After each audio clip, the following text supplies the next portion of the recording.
obviously, so because carbon emissions is such a popular topic here in Houston.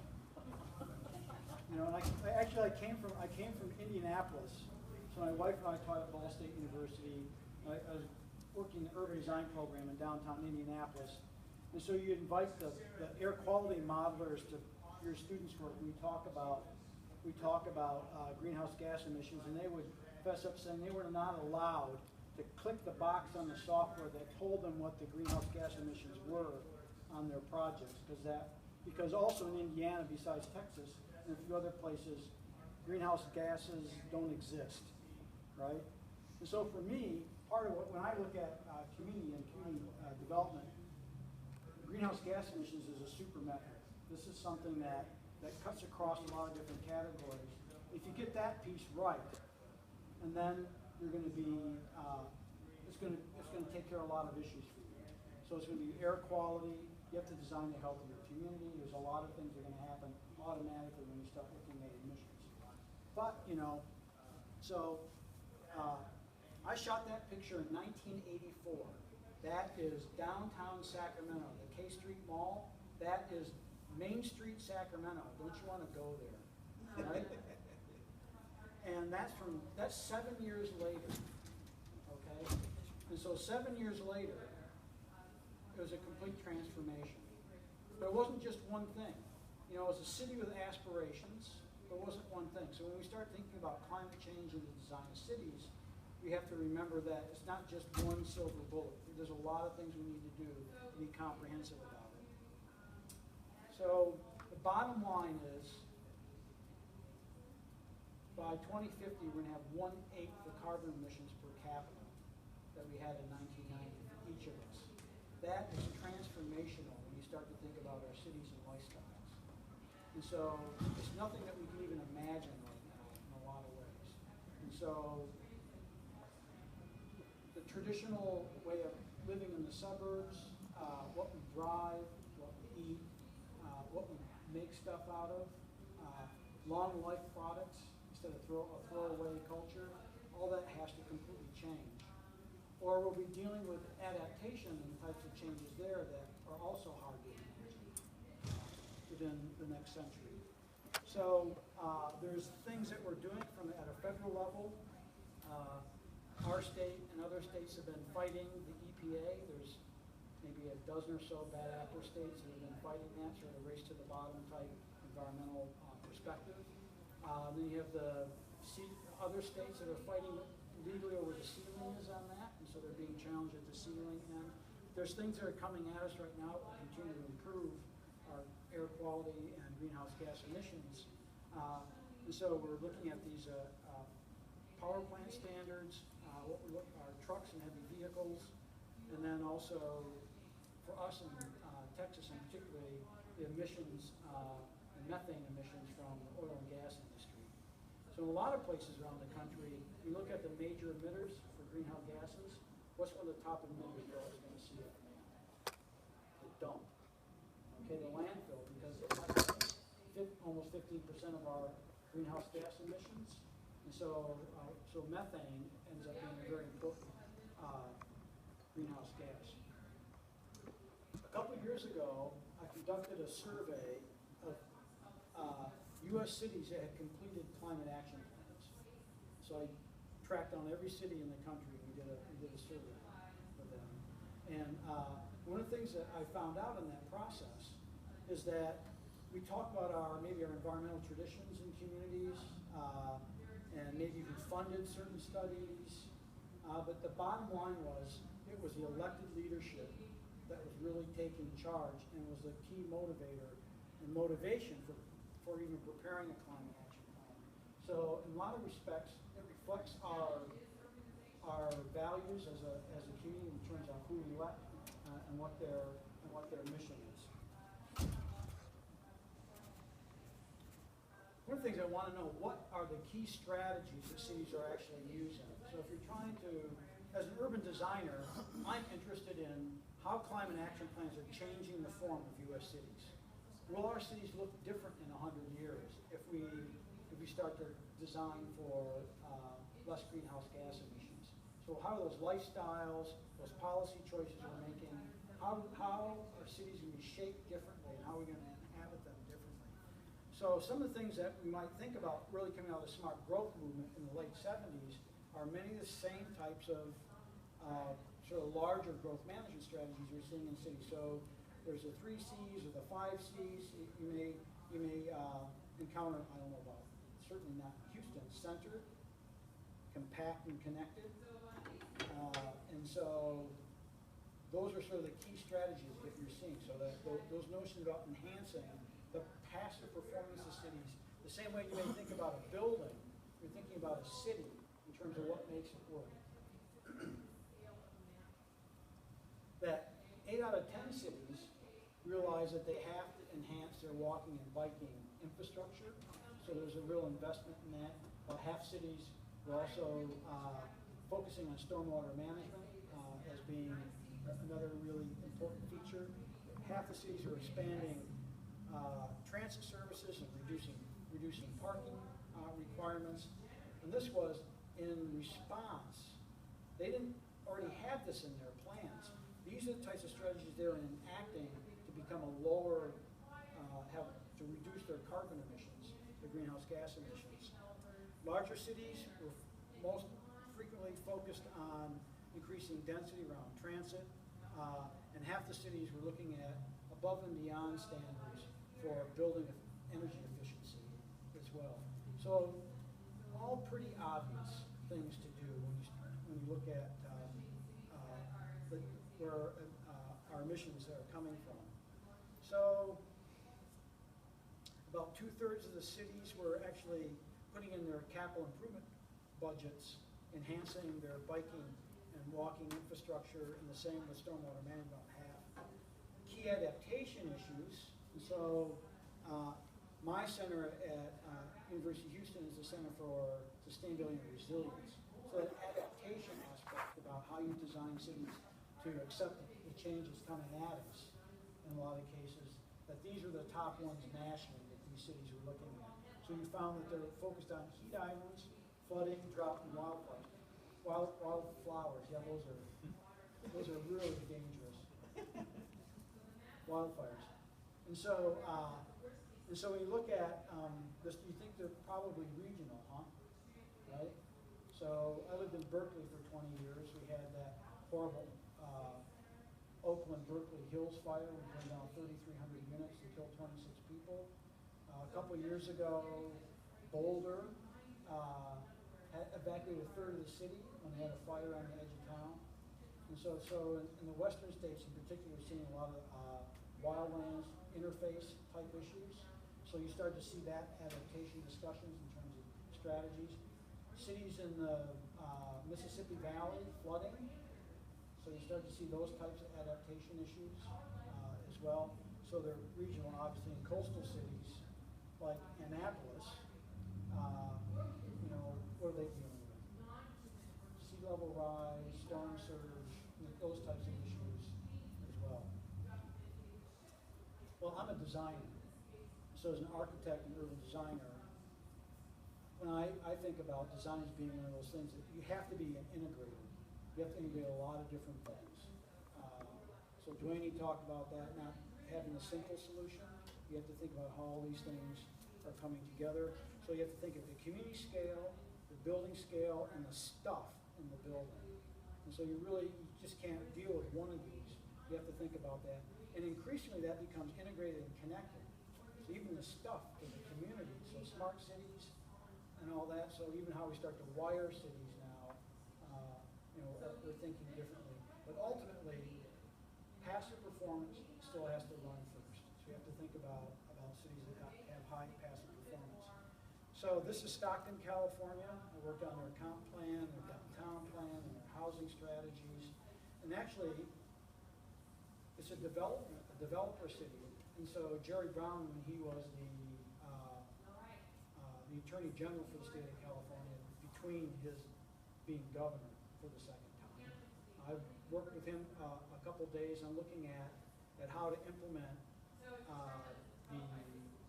the climate legislation in California. So that so AB 32 which was the Climate Protection Act, but also the follow-on legislation that started to identify transportation, the need for transportation land use planning as a mandate, working with the regional air quality districts. And so they're setting standards.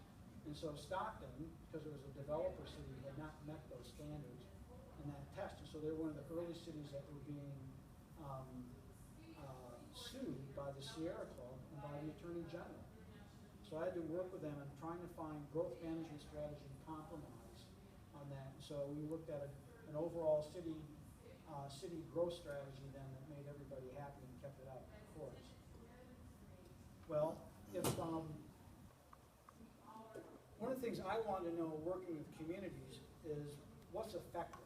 So in my survey, I found out what they're doing, but I also want to know what's effective. And I'm going to share some of that with you in a couple of minutes. So I created my own greenhouse gas emissions tool to measure the effectiveness of different policies for that. And ultimately, there's two ways to look at this. There's demand side strategies. And so we can think about land use planning as a strategy. So the 3 C's we talked about. But that reduces your vehicle miles traveled, your VMT. You have more energy efficient buildings because they end up being stacked. You have less paving and less infrastructure, and that has its own embodied emissions in it as well. And then how you think about every building that has embodied energy, which really equates to greenhouse gas emissions that are built into each project.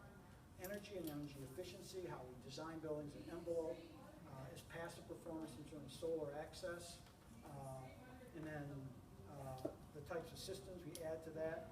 Transportation, so reduction of VMT, vehicle technology, the fuels that we're using. So, and actually in the modeling, 2/3 of the solution is actually on the demand reduction side. So, yeah, that discussion about putting on a tall building with an FAR of 16 or something to put a little solar panel on the roof is ridiculous if you're not thinking about actually how you're reducing the use of energy in the building first. So 2/3 of the answer is actually on the reduction side. On the supply side, so you have to look at the grid, and you have to look at on-site renewables and how to address that. So then we got context for this. So the obvious things, we're in different climate zones, right? So what's happening in Philadelphia is not the same issues that are happening in Arizona. Houston might be just a little bit different than Seattle, okay? So we have climate conditions, but also how, I want to know how cities are responding to how much carbon emissions they actually have in the grid. And so it's really quite different. So Indiana has about 60% more carbon emissions in the grid than California. So one of the lowest states in the United States in terms of emissions in the grid, Idaho. Why? 85% of their power comes from hydro, right? So Indiana has got more, if you just look at the energy sector, has more carbon emissions than the national average by about 30% higher. What's Texas? 25% below the national average. So what's the issue in Texas? Oh, industry, because it's like 15% higher than the national average. So what's our key industry here? All right. Okay, so you see why we get a little excited about these things in Texas, right? A little close to home, a little close to the bank, right? So, so in any case, so nationally, you look at transportation is around 27% of emissions. That's different regionally. So if you look at the western states, it's more like 40%. So strategies at a city scale have a lot to do with transportation, reducing transportation emissions. So living in Berkeley had that nice Mediterranean climate, all our windows were painted shut, no one had air conditioning, just like Houston, right? So, but therefore, higher percentages in the transportation sector. So you have to be much more assertive in your strategy around transportation. So when you look at doing strategy at community scale, let's say you have a community that is going to double in size over a certain time period. And so you need strategies for the new stuff. You also need strategies for what exists as well. So you have to retrofit cities at the same time. So you have to think about both of those. So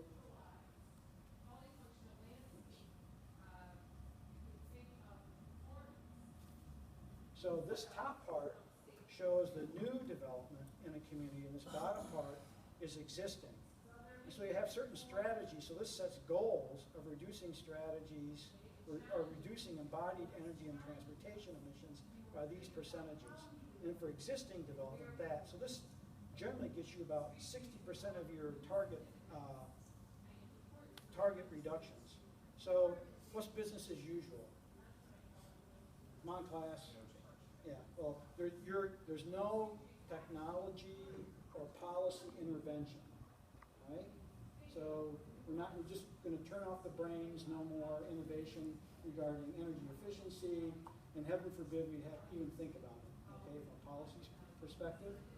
And so you have a business as usual. So if this were a city, when I ran my original modeling, I looked at 3 types of cities in terms of boundaries. Flexible boundaries, traditional sprawl city that could just double in size. Constraint or boundary. So I've done a lot of work for the city of Napa. So Napa has the same rural urban limit line since 1976. They don't want to grow onto the grapes because it's going to be Napa anymore. So they're really hardcore about maintaining their boundary. That means since 1976, every project's an infill project. And then determined boundaries. So if you're doing transportation corridor out of the city, for example. So, and then a baseline, is you pick a baseline here. So here in Houston, our baseline year is 2007. That's when we did our emissions inventory here in Houston. And so we're measuring our progress against our 2007 emissions. Then you have a target. So some point in the future, some date, and some amount reduction. And so our mayor has suggested that our goal, our target, is going to be 80% below 1990 levels by 2050. We voted on that in Berkeley 10 years ago. But we're catching up here on this, and that's a very assertive goal for us. And for us to do that, the type of thing I'm going to talk about today, we just have to get used to thinking about it, which really changes the way we think about urban planning and the role of the public and private sector if we're really going to make that happen. So, got this big investment in light rail. It's over $50 million a mile, which is it's pretty mind-boggling. Because in California, I think the most we ever spent was $26 million a mile. This has a lot of right-of-way acquisition and all that, but unlike other places, we have absolutely no land use plan on what to do with it. So, San Jose retrofitted the city. It was a suburban, auto-oriented city.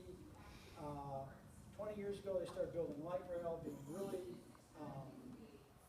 very proactive about their transit system. I master planned a light rail station area.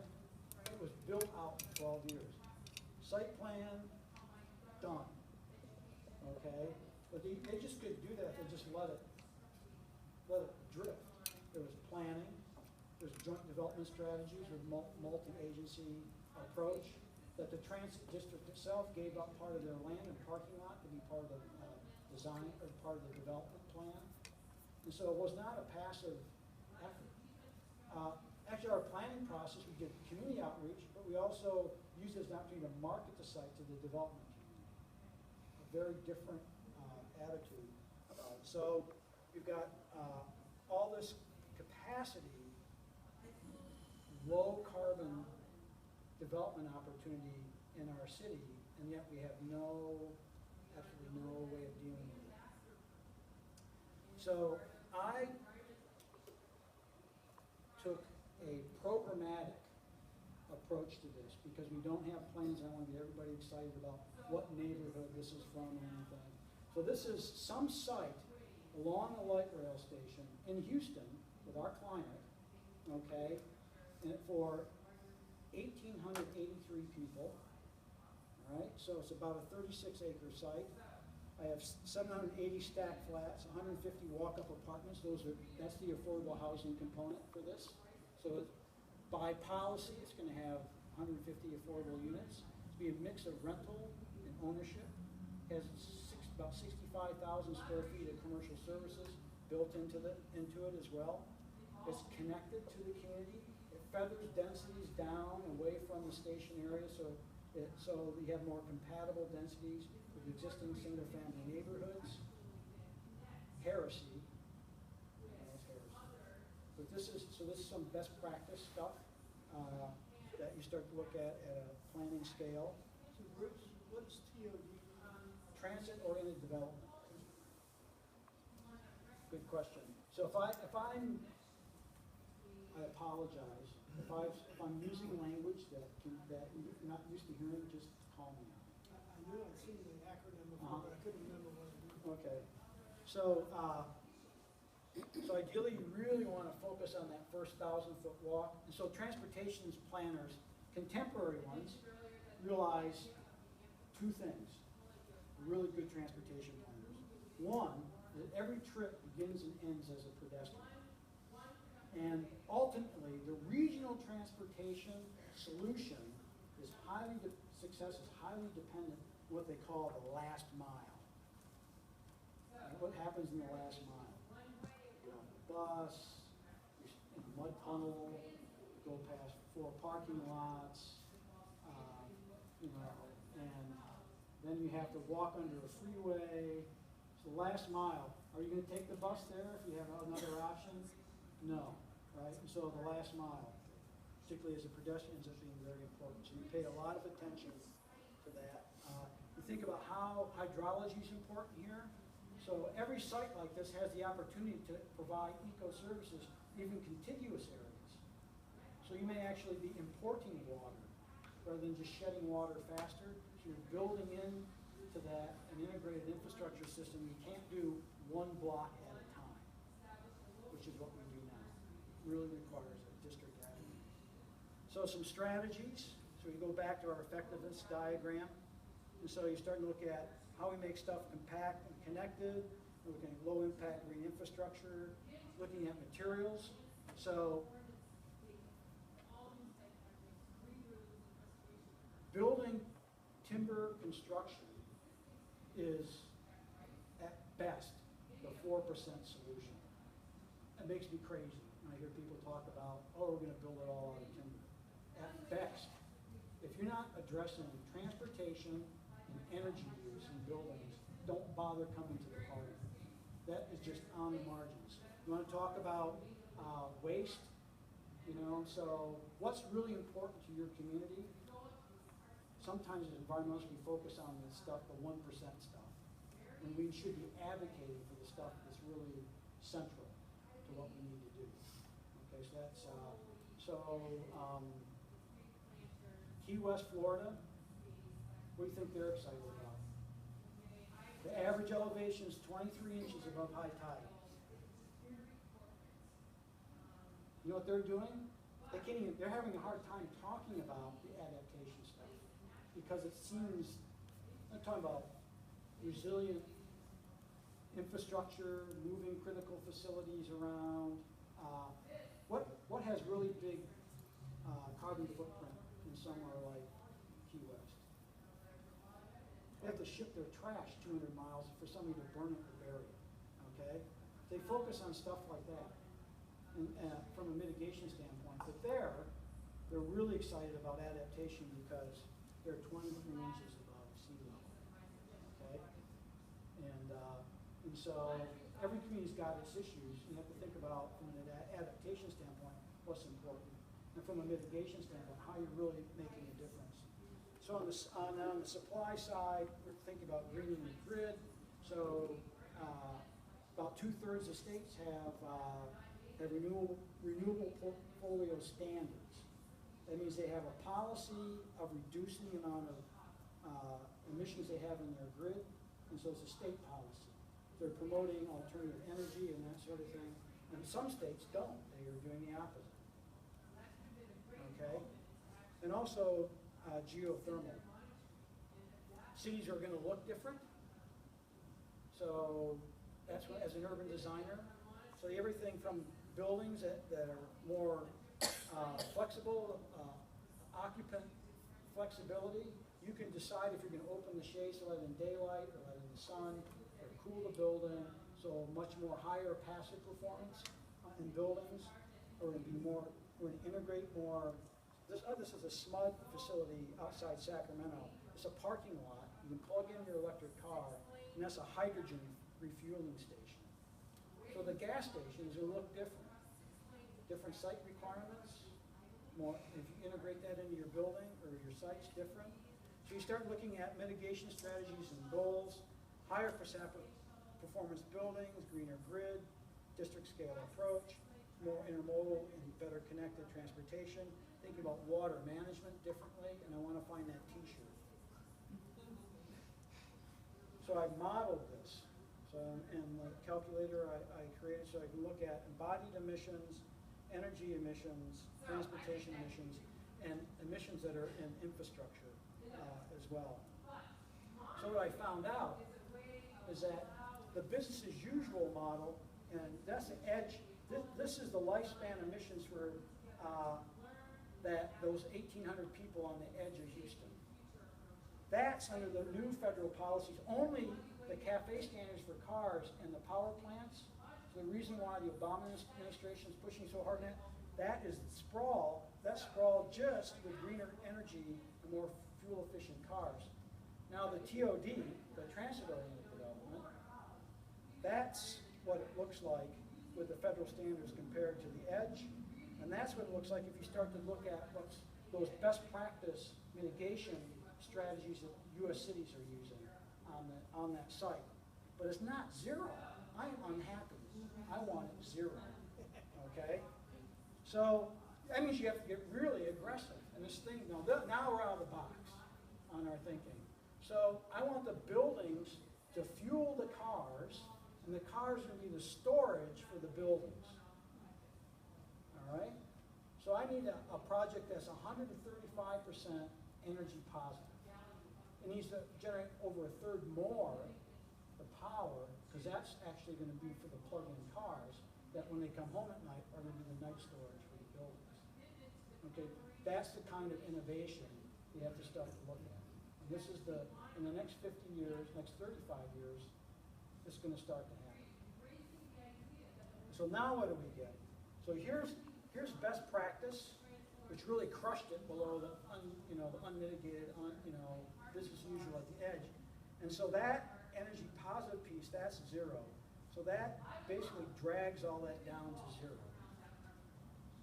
So you have to have a high passive performance for a community. You have to drive down the demand side as far as possible.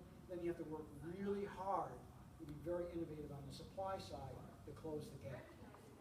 And you have to think as a district. So those are the things. And so we look at the integration. So here's ground surf geothermal. 40% of the energy use in the building is going to be heating and cooling. And we can zero that out by taking 1 acre of park. 1 acre of park is going to support over 200 units of housing in terms of heating and cooling. But if it's also part of your hydrology solution and your recreation solution, you have 3 layers of progress, right? But you have to think about, so an acre park can be energy producing. So you can this diagram zeroes out heating and cooling with geothermal. Okay? And then PV ends up covering the balance of it. But you have to think about how you harvest water. So 50% of our water use is used outside the house. We take 50% of our domestic water that we're pumping out of aquifers that we're depleting to irrigate stuff. So if we harvest the water and then we use gray water, we zero out half our water use. And then you use low flow fixtures. Without even breaking a sweat, we've reduced our water use 75%. We haven't even thought about it very hard yet. We haven't got into recycling soiled water, for example. Sorry, a couple thoughts on implementation, then we're done.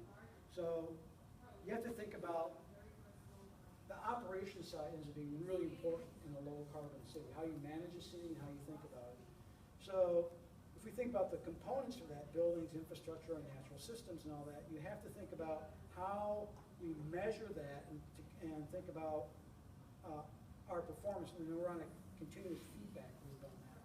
So in terms of how we collect data, our conceptual design, our detailed design, our operations, and how that affects even how we do our inventory work, the strategies that we're using, and the actions we take.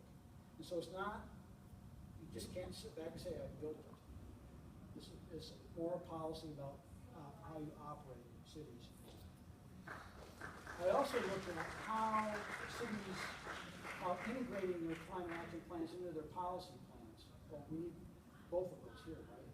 But you start to think about strategy cities. I think we'd be more like a strategy city, like actually Portland, Chicago, Boulder. They actually looked at their cap planning as a strategy. So Boulder has a very comprehensive tiered system for planning. So instead of outside here, you remember anybody? Oh, zoning, that's regulations, okay? So other cities have that, all right? And so this notion, in a lot of places they talk about zoning overlays. They'll put specialized zoning on top of their basic zoning there. In Boulder, they have a policy underlay that reads through all their plans, and that's their climate action plan. So it's fully integrated. How we do our corridor planning, our corridors have tremendous capacity for more compact and connected development. All this urbanized land, which is just auto body shops and all that, which are important from an entry-level jobs perspective, but it's really underutilized when you think about our bigger economy. So how do we leverage that? And ultimately, we have to reward good behavior. So we have to imagine a future and what it looks like, how we define that good behavior, and then how we reward good behavior as well. So that concludes my presentation, and thank you for sticking with me through that, and with the door opening and closing behind me. You got any quick questions?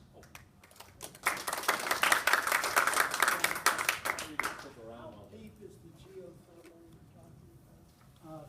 Well, it depends on the soil where you are. Sure. But they're usually 300 to 400 feet. It costs about $8,000 a hole. So just to get those are, and I can give you more information. You said that would work here?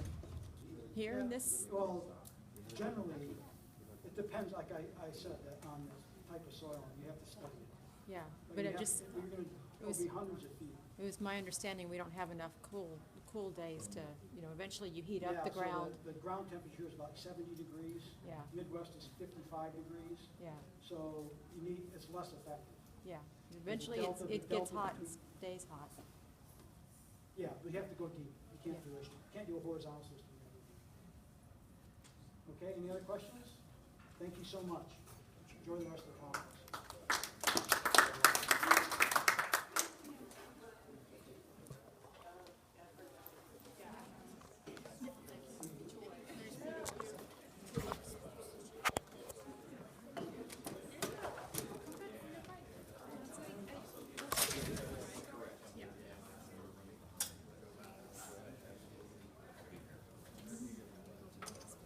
I've got to scoot back over to campus. Linda?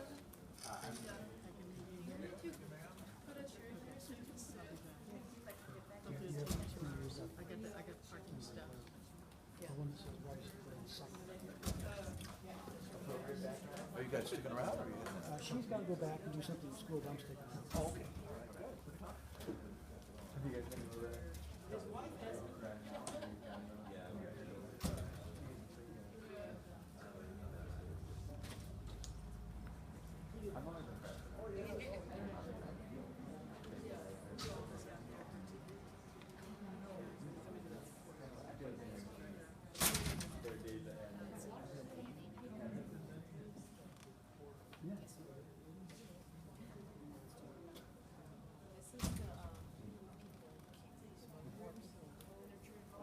No, that's,